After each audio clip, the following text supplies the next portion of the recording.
So without further ado, Thom Powell, here he is.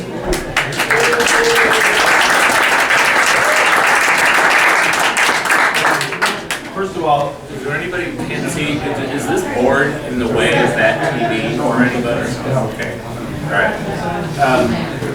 Just what this is, I put this together because I have a couple of appearances this summer and fall.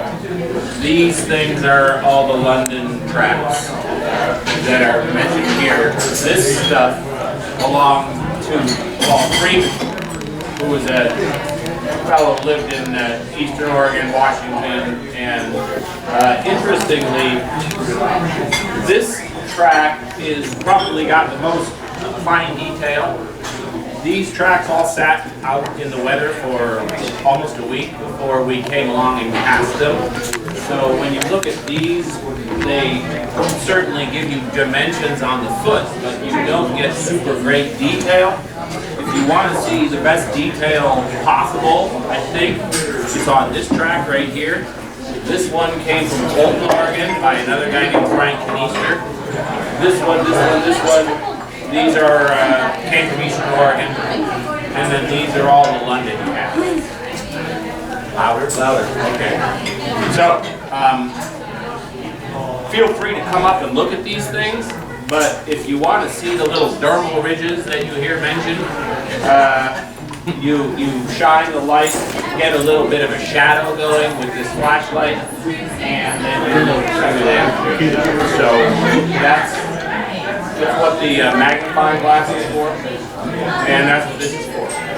So during the break, by all means, come up and take a look at all this and you know, interact with it. The idea is that it's here so that you can see it, but it's fairly secure and safe so that it doesn't fall over or break or any of that kind of stuff. So here it is, and the pictures around here sort of tell the story.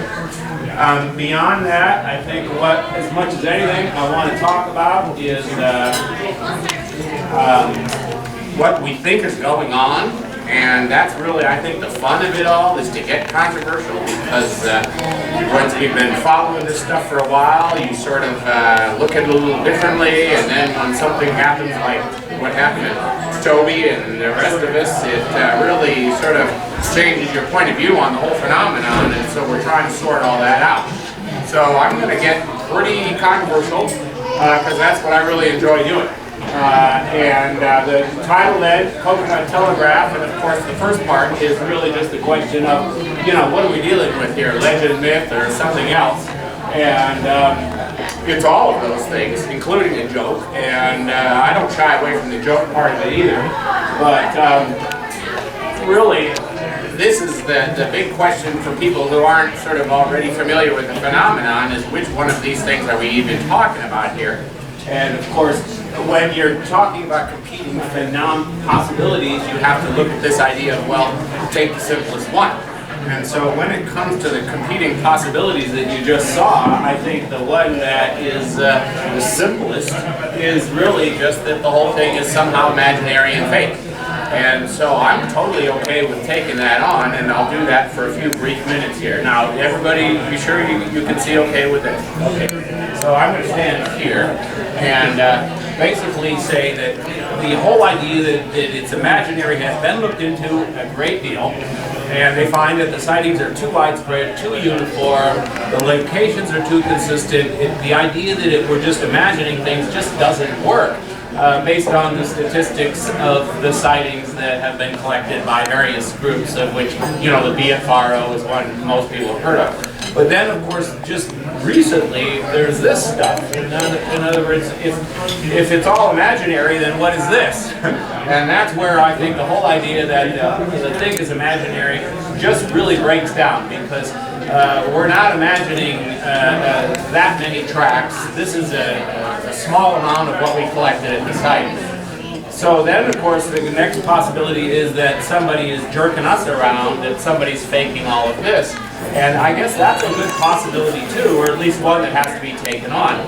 But what you find with these is that these tracks, even though this one has more detail to it, these tracks are actually more compelling, because this track is so flat and uniform that you wonder how the creature made something, there's only one way a track like that could be made, in my view, and that is to put your foot down, stand real hard, and then just pull off. And as opposed to a walking, you know, gravel track way, which is, so these show motion and varying depth.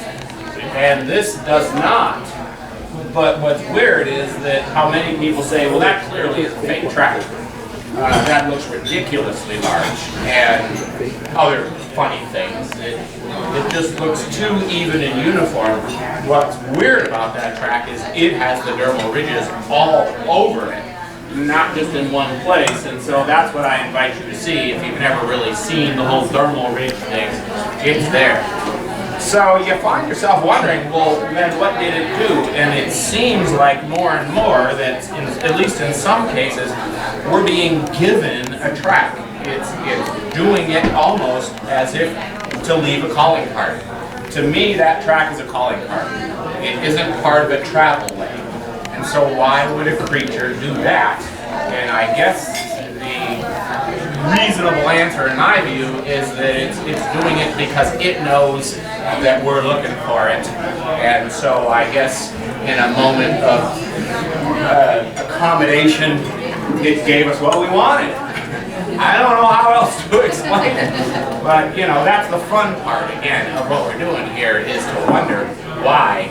In fact, I find myself thinking too that these tracks were also part of an accommodation. There's no reason in my view why this thing went out onto the lake bed the way that it did. It seems that it did it almost as if to once again give us what we were looking for.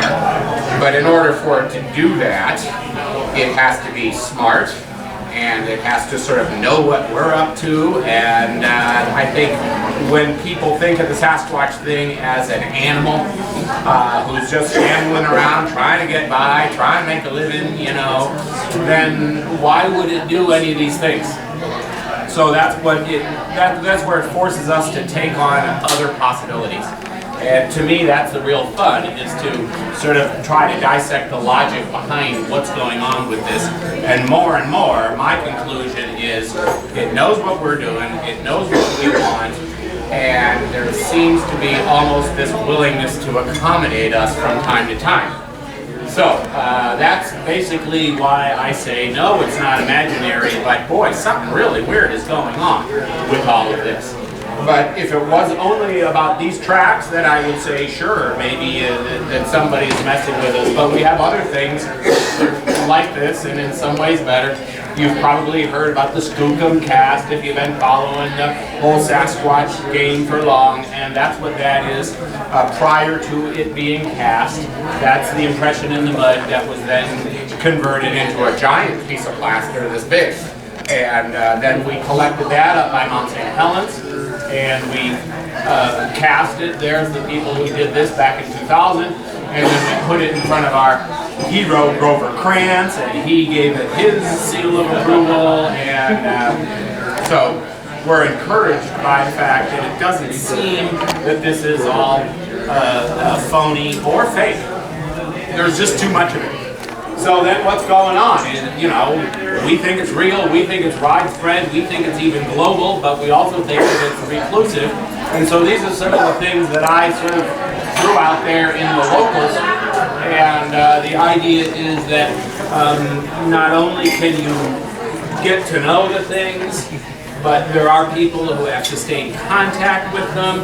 There are places, for instance, in Oklahoma, Honaby is how you say that one, right, you guys back there? Honaby. And it is a place where people say, oh yeah, we see them all the time, we're interacting with them. They don't necessarily see them all the time, but they're very aware. So these are some of the things that I said in the locals, and at the time that was pretty radical stuff. That was in 2003. And I said that they do interact with people. There is this weird field that's going on. They have the ability to render you somehow incapacitated, and we suppose that that had something to do with this infrasound. And so these are all ideas that I threw out there in the locals back in 2003. 2003. So we're talking almost 10 years ago by now, and I'm gratified that so much of what I said back then that was really controversial has really found traction among people who have stayed with it and said, yeah, we got that too.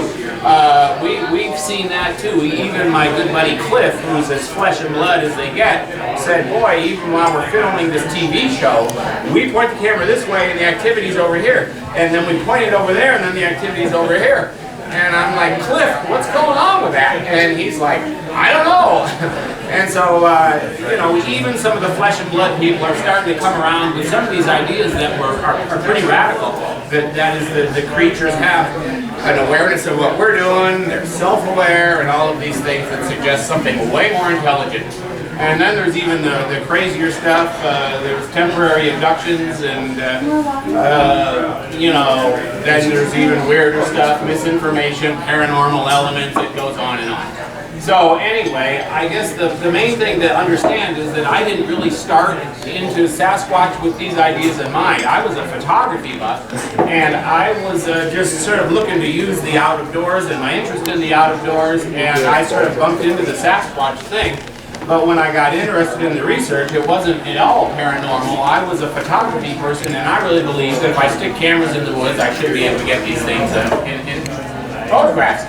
So I started working with the Forest Service, and when the Forest Service sets cameras in the woods, they put signs up, which is part of their protocol.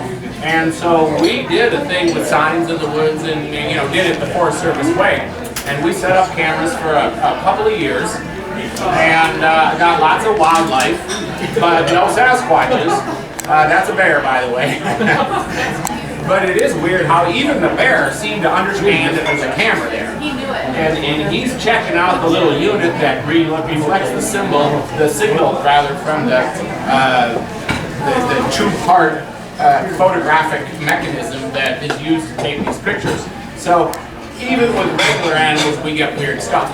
But then, of course, every once in a while, we get a picture like that, which was a little bit weirder than weird, that there's some kind of odd situation there with this little cloud. And of course, from the Forest Service perspective, they threw those in the trash because there was no animal there, and they wanted certain animals, martins and fishers and badgers and things. So I'm taking these pictures out of the trash and going, hey, that's something too, you know, there's something going on here. And they said, well, fine, you can have those pictures, we don't want them. But there you can see the little unit that they're using right there, and that's the little reflecting unit for the two-part camera apparatus. So that's how they do their cameras there. It became clear to me that video was preferable. So I started setting up video, and video takes electricity and lots of monitoring. So I started on my property with video, and we were setting cameras in the woods, but this time video, because we just decided that the still photos just don't give you what you need. Even if you get a Sasquatch, if it's a still photo, there's just too much by way of competing possibilities. So we were doing video, and that's what that is there. That's a video camera right there, and we're leaving things on this bench that the wildlife might be interested in, and so we're just trying to entice them in to get pictures. So, long story short, I joined BFRO because I was looking for some kind of killer spot to do this kind of camera work. I found these people in the Mount Rainier basic area. Their names Alan and April Hoyt, and we set video systems on their property, and we had them up there for 2 years. It's a pretty shot over woods. It's not virgin timber or pristine in any way. It's all just sort of second growth, a bunch of alder. It's very scraggly stuff, so it isn't really any rare piece of outdoor anything, but I slept out on the first night that they were willing to accommodate me, and they thought that was pretty bold to sleep out. And but I said, well, you know, let's go, let's do this thing. And I'm lying there in my sleeping bag under a tarp because it was raining, and I had a camcorder. And before I turned the camcorder on, I heard all this ruckus going on. And so I was a little bit spooked, and they said, if you get too spooked, you can come in the house. And I said, okay, thanks, but I'm going to tough it out. And so I laid there, and when I heard this activity going on around me, I pulled out my camcorder and turned it on, and I'm still lying there in my sleeping bag, and I'm just sort of panning the woods with my camcorder. As soon as I turn that camcorder on, everything stops. And of course, you guys, if you want to sit in the back there, then you can. Okay. We're non-believers. Yeah. Join the club. All right. We just wanted to see the pretty beer keg. We're here for the beer, not the set. So, non-believers believe. So, the cameras, even then, I noticed that the camcorder stopped it. And that had me scratching my head, but I mean, I had to notice it. The thing that we were most interested in is they were losing stuff out of the freezer. Things that were not probably attributable to kids. They were ice cream bars and corn dogs. They were losing very large pieces of meat that hunters, you know, as hunters they would preserve, and, you know, a side of a pig. So just large hunks of meat and a bag of smell. Things were disappearing out of that freezer. So I said, perfect, that's what we're gonna, you know, watch, is we'll put a camera on that freezer, which we did, and as long as we had a camera on that freezer, nothing touched it. As soon as we gave up and moved the camera somewhere else, the freezer started getting hit again, and so all of a sudden, you know, we're starting to see that somebody, that maybe they're working at cross purposes to our agenda. Is the camera on, or is it? Well, we did motion sensor was the main one, but then we decided that the motion sensor just wasn't getting it done because there's this whole power-up cycle to it that might be missing if they're moving too fast or something. So that's when we started using the video. And so by the end of it, we were doing the video, and this is our video feed in the area. So this is just the kind of thing that we were getting with our video camera at the time. This was 2000, actually around 2000, so it was pretty primitive. But anyway, my first big paradigm shift came when I staked out this one area where we're finding all these tracks. In fact, there were so many tracks that we called it the dance hall. It looked like somebody was doing a little dance, you know, the way you see the little laid out dance steps. It was just all over the place with tracks. So we started calling that the dance hall. I staked out that area, and I stayed there into the wee hours, whacking on trees, just like all my BFRO buddies told me was gonna work. And so I'm sitting there, whack, whack, whack, and then I'd wait, whack, whack, whack, and then I'd wait, and then this went on until like 4 in the morning. I finally decided, okay, I gotta get home, I got stuff to do this weekend, so I took a long drive home. I made it home right at dawn, and as I pulled up into my own yard and my own driveway, I get out of the car, and as soon as I close the door, from the forest in the back of my own property comes whack, whack, whack. And I traveled 100 miles between Alan and April's property and mine, and as soon as I got out of the car, something's out there waiting for me, and almost as if to say, take that, you know. So, you know, I was floored, and all of a sudden my paradigm shifted. It's like, how did they travel 100 miles? There's only two possibilities. Either they were able to travel at freeway speeds, or there's communication to where they're able to say to ones that are more local, he's coming your way, and when he gets there, give him a taste of his own medicine. So this was the kind of stuff that all of a sudden I'm having to sort out. And that's what really sort of started me thinking about maybe I'm barking up the wrong tree. And that brings us to the whole idea of the paranormal, because all of a sudden, see, I crossed the line. Now I was paranormal. Weird. Yeah, right. And so I should say that by way of the camps, you know, there's Mr. Flesh and Blood, and anybody know who that guy is? The bald dude? Pie. That's Lloyd Pye. Yeah, right. The almost bald dude in the middle. No, so there is Mr. Flesh and Blood and Mr. Paranormal at a conference in Denver. And so when I saw him sitting there, I had to run over and go, you guys, I gotta get this picture. But this kind of represents there's me in the middle of the paranormal on the one hand, Lloyd Pye, and he's basically saying they have an alien connection.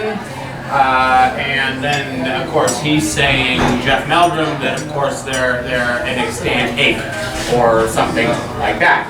So there you go. So, basically what I guess I'm saying is it's probably not a fair label, that paranormal is just what we don't understand right now. There was a time when astronomy was paranormal. because of course nothing that they were studying in space was verifiable in the 1800s. Only in the 19th. Yeah. Well, you know, it's just not the way science had been classically done. So, you know, paranormal, I think, really, in my mind, just ends up being the frontier of what we understand. So, these are all paranormal disciplines, but to me, I think most of these have validity as well, but they just don't have widespread scientific acceptance. Anyway, my second paradigm shift came when I was introduced to this fellow named Rick Snyder, who was working in Mount Hood National Forest. He was an employee of the U.S. government, and he was saying they have language. And I was put in front of this guy, and I was Mr. VFRO, and he was saying to me, oh no, it's something else. He said, they wake me up, and they say, please come out and feed us the way you're given to do. And he said there's definite communication, that they actually have a vibe that they can use to sort of communicate with you non-verbally. Well, I wasn't going to buy that at all. But I did know Alan and April, and so when this guy was telling me that up where he was working in the Mount Hood National Forest, that he was having communication, what I did is I went to other researchers who knew him, specifically Joe Villard, and I said, is this guy on the level? And Joe Villard said, I think he is.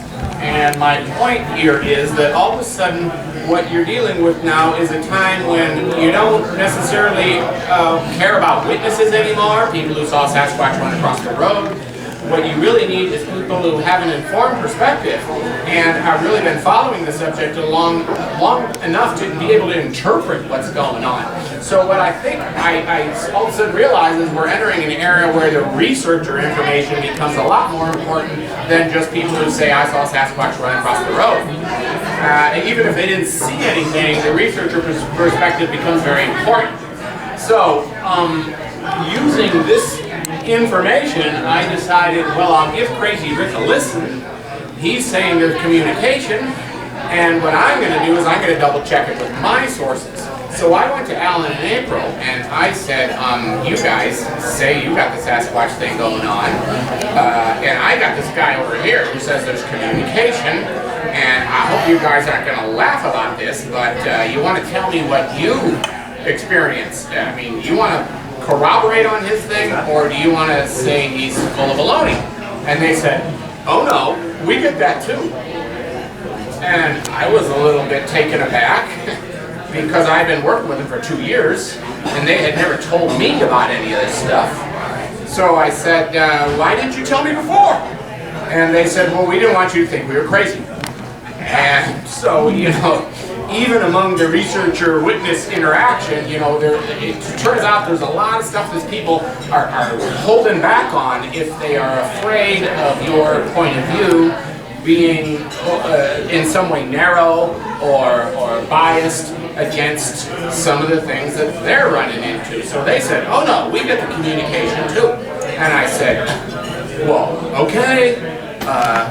Want to tell me about it? And they said, well, Nina, our daughter, gets it the most. She gets woken up in her sleep, and they say we come out and play. But we all have heard times when our names are being called from the woods. In other words, we think that they understand our names and that they are able to actually enunciate our names. April said, they don't call me April, they call me Mom, because she hears that they, you know, that's the word that's used around the house. Their kids are saying Mom, so she's Mom, but she hears Mom coming from the woods. That was one thing she heard. But I think the most interesting thing of all, what she said, was she was walking in the woods one day. She had a lot on her mind. Her kid was in some legal trouble because they were trying to relive the Fight Club movie. And they got in some trouble with the sheriff's kid. And so they're facing some charges over some overly rough play. And she's walking in the woods trying to sort this out, smoking a cigarette, and from nowhere comes this voice that says, quit trying to trick us. And she looks around and she doesn't see anything, and then she hears, oh, don't smoke those cigarettes, they're bad for you. So when she said, quit trying to trick us, I knew exactly what was meant. I mean, I just got a chill right then because I felt that had already had indications that they knew about the cameras. Every time we would set a camera out, we would find the trails were blocked by X sticks. We would move the cameras over here. This trail would then be blocked by these sticks and an X. In other words, they seemed to be blocking certain trails, and it was always oddly the one where we had the cameras. So when they said, quit trying to trick us, I knew that it was basically directed at me. So at that point, you know, I really felt like, okay, we're out of business here. But the whites were definitely saying, communication, you bet.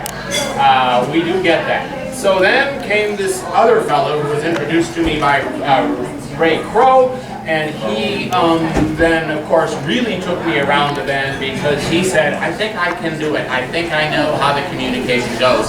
And I said, perfect, we're going to do an experiment, and hence our little name here, the Coconut Telegraph. Now, Coconut Telegraph was, of course, an album by Jimmy Buffett in 1981, but it does refer to this long-distance communication that's used by Australian Aboriginals.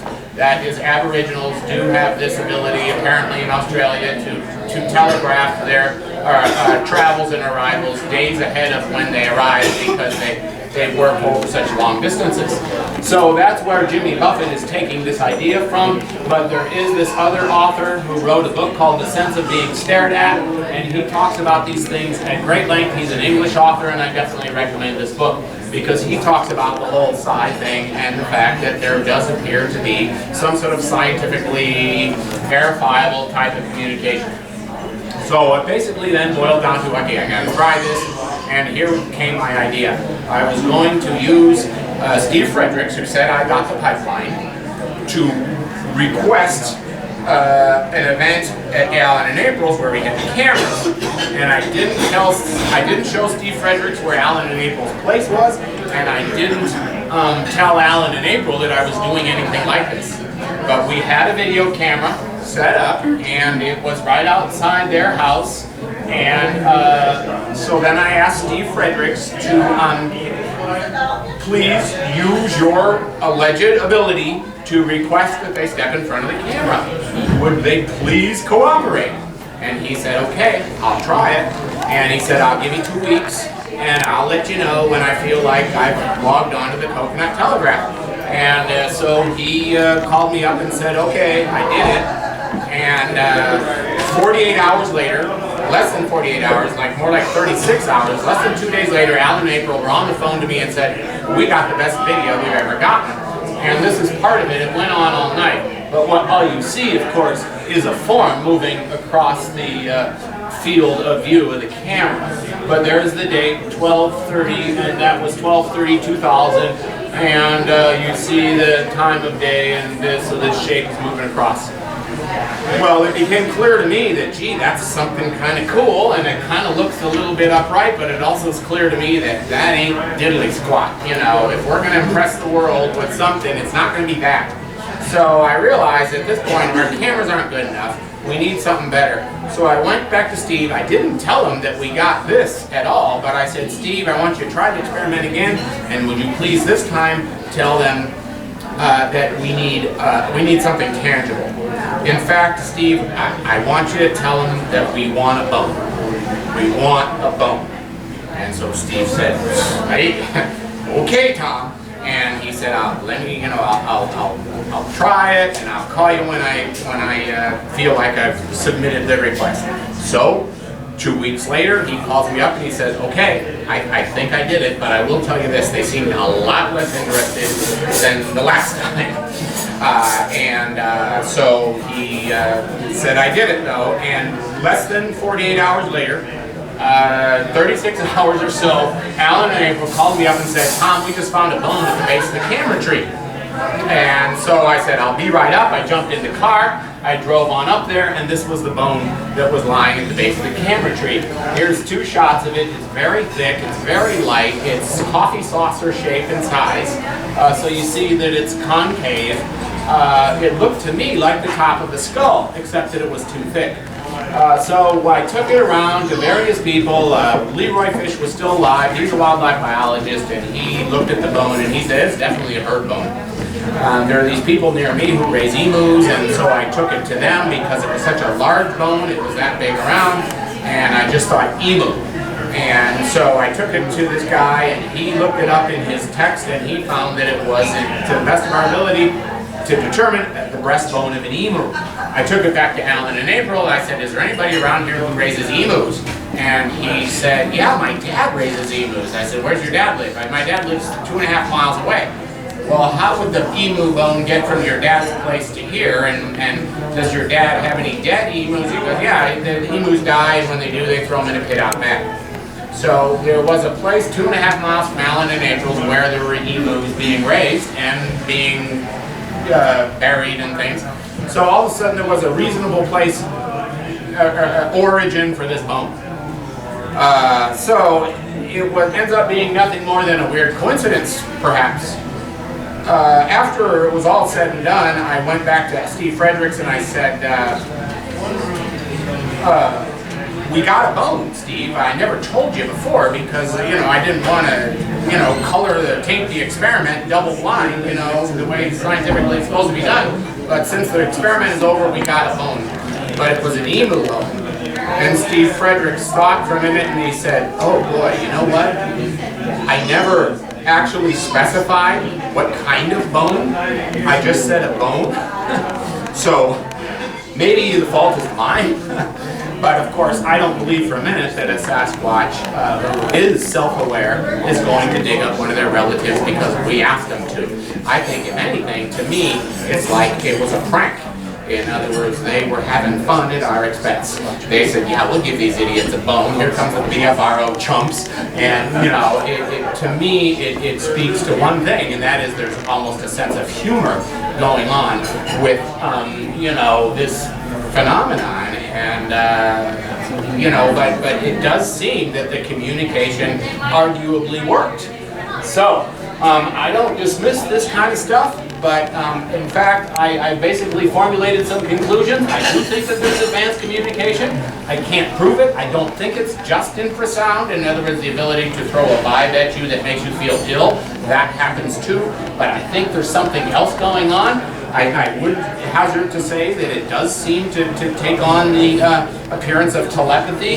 However you want to describe that, it does seem like we're dealing with an intellect, and one sign of intellect is sense of humor, and it does seem that a lot of what we're getting does indicate sense of humor. So, in general, it also seems like they are not very interested in playing along with our desire to get scientific proof. This all brings us to some of the weirder hypotheses about what's going on, and one of my favorite ones is, because I teach astronomy, is how do we know that this is in some way related to stuff that goes on out there? And so, at least for a few slides, I want to take that on, because what I don't think most people realize is what's changed recently, that our ability to detect planets out there has really taken off, and these are different ways that they can detect planets, and I'm not going to go into too much detail other than to say, well, there's hundreds of billions of stars in our galaxy, and we're one of the many, and this gizmo right here is just up there kicking ass right now finding planets. And the way this thing works is it measures the dimness of stars as other objects pass in front. So when a planet orbits just right from our point of view to where it passes in between us and its parent star, you get a dimming of the star, and this Kepler thing can measure that.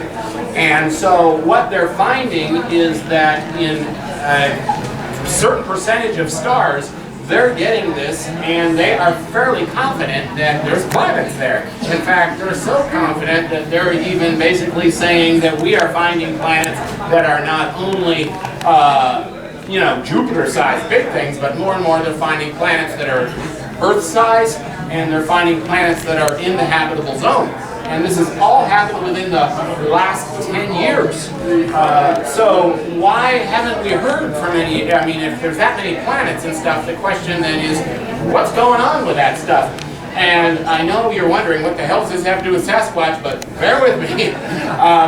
it does seem that either they don't exist or they're not, they're too far away, which is what astronomers would say, or they prefer to remain hidden from view.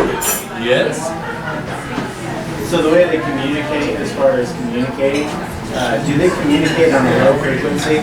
Well, I don't know, because I can't do it. I mean, I don't have the knack, but people who basically say they have the gift of communication are basically describing a telepathic something. So I don't think they're being able to articulate low, high frequency. I don't know. We read a paper that when they communicate, there's interference from, like, say, the same frequencies that submarines use from. That's infrasound, right? Or ground wave communication. And they use the same frequency. How do they make the energy to do that? I don't know. All right, so hold that thought. Here is one indication that they really are here. This is a NASA guy, Alan Holt, and he's basically saying there's stuff going on in England that most people do not realize, and it's heavy. That they are finding these, I mean, this crop circle stuff is not baloney. And the more I looked into this at one of these paranormal conferences where I was there to talk about Sasquatch, the more I was blown away. But basically, these kinds of things are being found, and this is the nature of the crop circles that they're finding these days. They're incredibly sophisticated. Now this, on the other hand, is a fake crop circle. In other words, if you look at, obviously there's no uniformity, there's no perfection to that. All right, so when the whole idea is put out there that people are doing this and they're messing with us, that is a crop circle that the crop circle people say clearly a fake. All right, it's not perfect. That is clearly a fake. It is not utterly uniform. It's very simple in design. That is not fake. That isn't two dudes with a cocktail napkin and a board and some string. That's something else. But basically then, one of the most amazing of all crop circles was one that appeared right next to Stonehenge. It's called the Julia set. It appeared in a very short period of time, and the Stonehenge security and the motorists and everybody said that nothing at all happened, and this appeared, and this is called the Julia set. And this is the kind of perfection that they're finding in these crop circles, and it's spooky. But what they're saying is, no one did that. That wasn't two guys from a tavern who have a sketch on their cocktail napkin. So, these are the kinds of things that they're finding, and then these two mathematicians, when they saw the Julia set, they said, well, the only thing that we're not seeing is a Mandelbrot set. And the day after they said that, this is a Mandelbrot set, and it's a geometric configuration of a complex formula. And the next day they got a Mandelbrot set out in the fields of, England. So basically, something's going on. And the thinking of the crop circle people is that it is in fact extraterrestrial in origin. And one of the ones that's my favorite, because it harkens to this guy, is that they got a Mothman one. And this book by John Keel, among other things, says that the phenomenon changes in response to your studying it. And that's what they're finding with the crop circles, and that's what we're finding with the Sasquatch thing, is that when you study the phenomenon, things change in response to your being there, and that's what happened with us and Steve Fredericks and Crazy Rick and what we were doing in Alan and April's. In other words, once we started finding ways of potentially interacting with the phenomenon, it did acknowledge our being there, and that really spooked us out. This is probably the spookiest crop circle that I've ever seen, because of course, that's way too complex for two dudes from the tavern to have created. But then this part of it right there, that circle, I would be willing to bet that that's a code. And if somebody wants to work on that, I would be willing to bet that there's a good deal of information encrypted in that circle. Binary code. Sorry about that. Huh? It's a binary code. I would. That's the way it looks to me. Now, what you can do with that, I don't know. So, basically, even as long ago as the 4th century BC, there's people who are saying, we can't be alone out there. But then in 1952, these two nuclear physicists, Fermi and Teller, were sitting around in between sessions working on the hydrogen bomb, and they were having this discussion over lunch about the rash of UFO sightings, and the discussion came to be, well, if there's all these sightings going on, where are the UFOs? And according to Enrico Fermi, who was considered this dude who had incredible ability to assess accurate information based on very little, background on it, he said that based on the number of stars and therefore planets, there must be something out there. But why then aren't we seeing them? And the answer is, of course, the prime directive. Which, if there's any Star Trek people here, would probably know what the prime directive is. What's the prime directive? Non-interference. That's right. Do not interfere. Go nerds! All right. So, there are guys who go around saying this stuff about the Sasquatch thing, and if you know anything about Sasquatch thing, you know that is Lapsaritis, also known as Kiwani.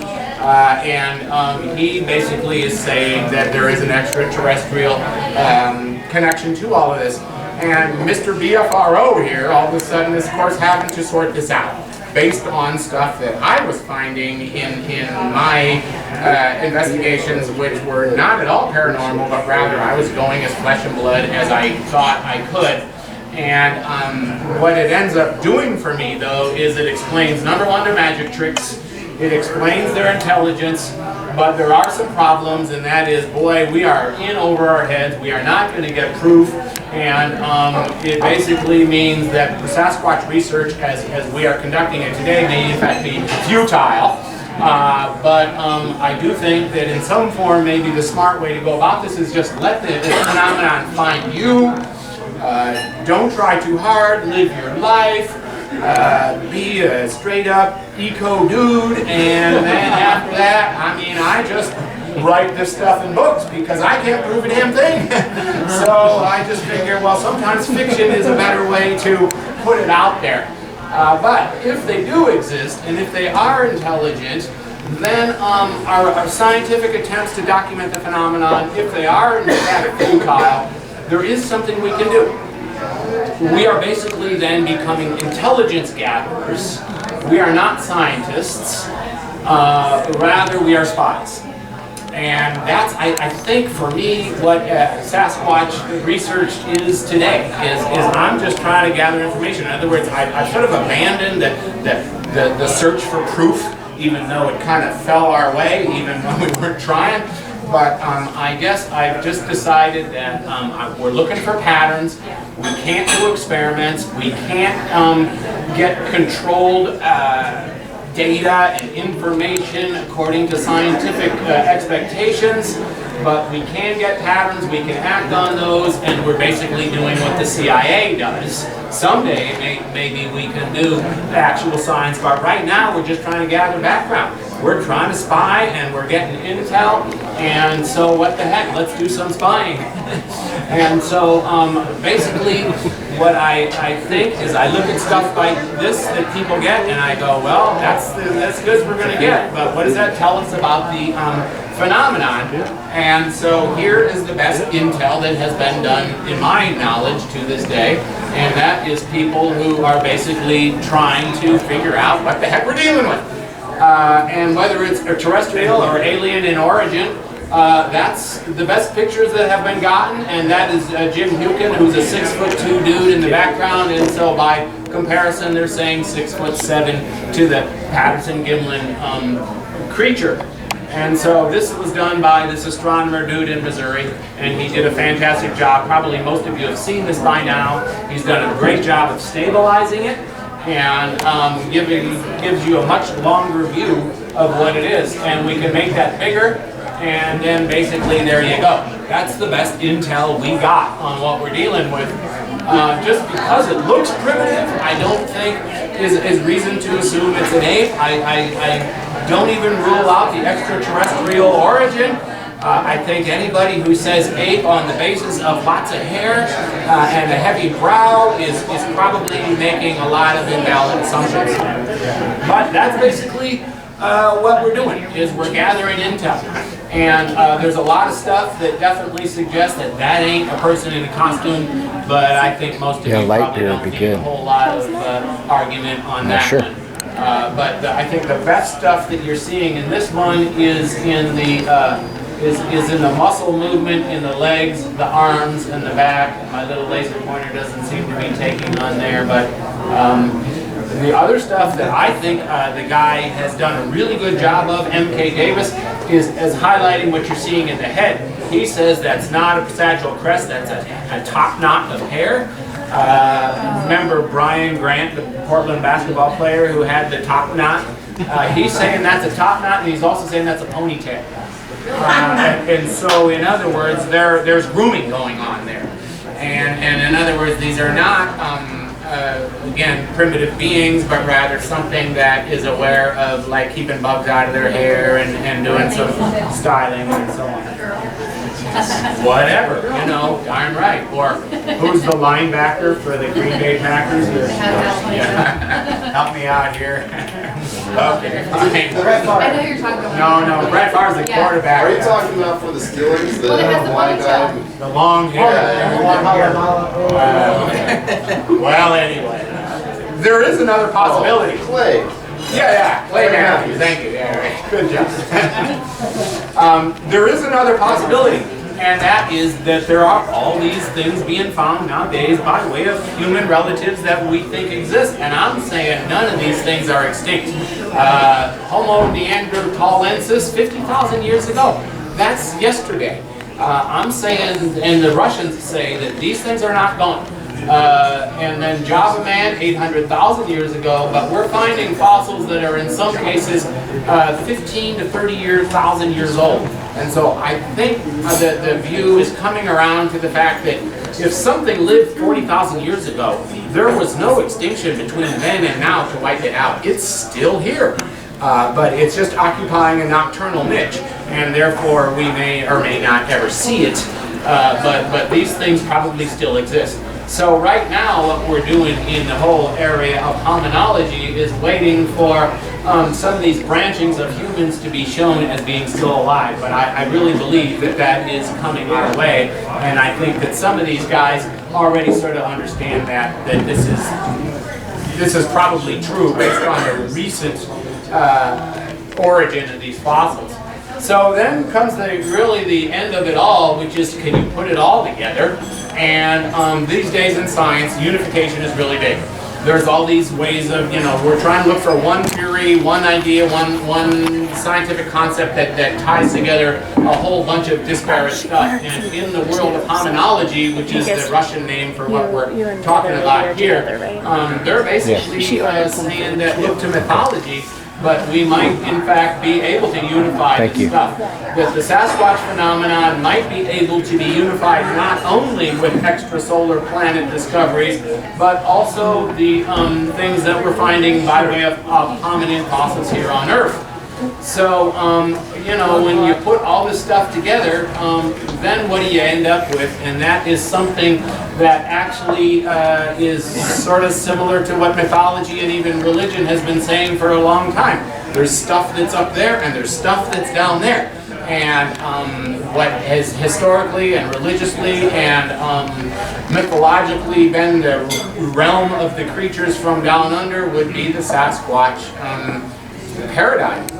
So to me, it starts to all sort of roll together, and you start to wonder, is there interaction between the two? And some of these people who claim the communication say yes. And so you say, okay, so you think you got the communication going on. What is the nature of the interconnectedness of the phenomenon? And one gal from Hawaii whose name is Ocean, who claims a lot of this, has a few books on her interactions, says that when she gets the information by way of the Coconut Telegraph, what they're saying to her is, her question is, she said, where are you from? Are you from here or are you from there? And they said, well, a little of both. I mean, we live here too, But she says, well, are you extraterrestrial in your origin? Or do you have ancestors that come from somewhere else? And the answer that she says she got is, well, if we do, so do you. And so it's like, oh God, I don't want to go there. But this is kind of the stuff that is being, entertained.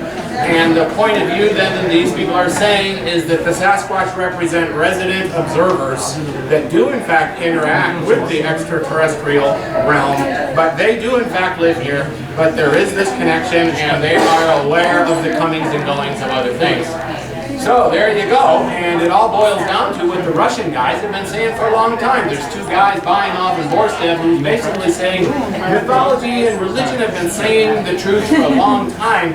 We don't have scientific answers, but it's also the same thing that the Indians have also been saying around here, and that is the Sasquatch are these incredibly sophisticated, very powerful beings. They want to be left alone. They don't appreciate our attempts to sort of ferret them out, and they actually might be not wise to mess with at all, according to the Indians. But if you do study them, they're also studying you at the same time.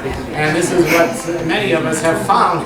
It does indeed happen when you get too close to the phenomenon, is you get these indications that they know who you are, they know where you live, and it's like, oh God, I'm in over my head here. So at that point, I guess I would say to anybody who's really interested in the phenomenon, it may not be something that you want to really dive into any more than you want to get to know the IRS. But if you do get to know the IRS, it would be my suggestion to stay on their good side. And whatever you can do, stay there. So, it gets to be so crazy that I just decided fiction says it better than nonfiction, I think, can. And so I tried to put the ideas out there that I've gathered from these different sources and just use fiction because, to me, that is a better way to go, because no one can say, well, you don't have proof. And it's like, well, I don't need proof, it's fiction. But obviously what I'm trying to do is say, I think this is how the game goes. So, there you go.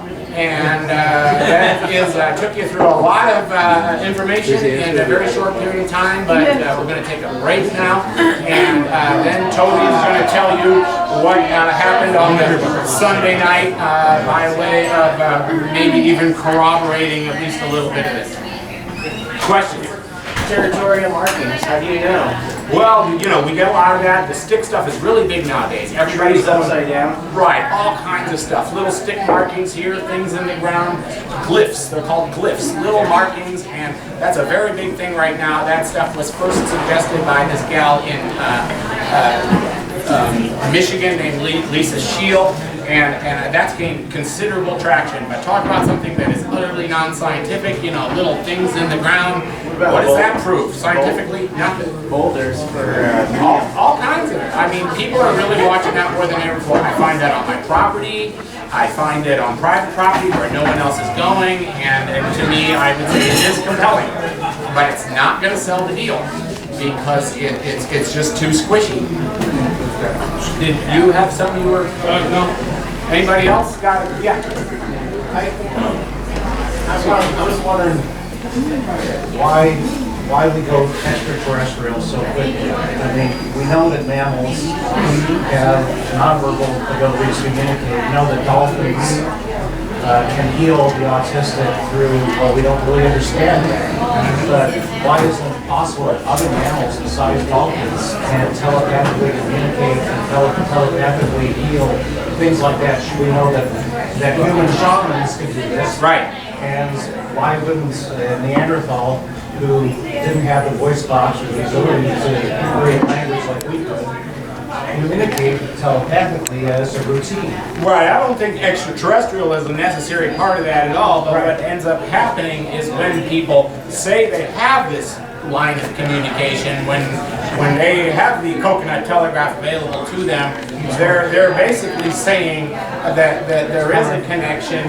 Well, that the creatures themselves are acknowledging that there is crossover between the phenomenon, that we don't be so quick to separate them, is the message that some people claim they're getting.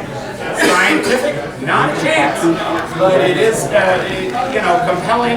And for me as an astronomy teacher, I've seen the huge transformation in what's happened in astronomy, and this is absolutely brand new. All stars have planets, not some, all of them. That's what they're saying now, and so that change has happened in the last 5 years. It started out with 10%, and then 20, and then 80, and now they're saying all stars have planets. So I'm just waiting for the other shoe to drop on that, and I'm trying to reconcile where that is going to sort of, you know, come into our worldview. It's not to be a doubting Thomas, but it's not impossible if we think of the conception of the afterlife as going back home in an extraterrestrial realm, then maybe the Sasquatches are saying the same thing. We're the children of God too, and we're going back out there too. But, There does appear to be this dimensional something, and I hate to use that word, but their ability to come and go is in fact, I mean, there are people who have witnessed this flat out disappearance, and that doesn't necessarily mean another planet, but they do have the ability to at least make you think that they disappeared. But what that, I think, suggests, I don't know, but one of the things is that things do come and go from our world. What that has to do with the Sasquatch thing, I'm really not sure, but more and more people who are probing it are saying, oh no, it is connected, that you can't study the Sasquatch without having to reconcile your place in the galaxy. And believe me, I did not want to go there. but I'm just kind of going, all right, well, bring it on, you know. And not too big of a point on it. We're going to take like a 12-minute intermission here. This is the first 48 hours of the London Trackway, so it'll be playing here so you can kind of see it. So we are going to take a little break because it's already almost 8:20. So if you want to go to the bathroom, we'll talk about what happened as far as the Trackway and then Sunday night. But everybody give a round of applause to Thom.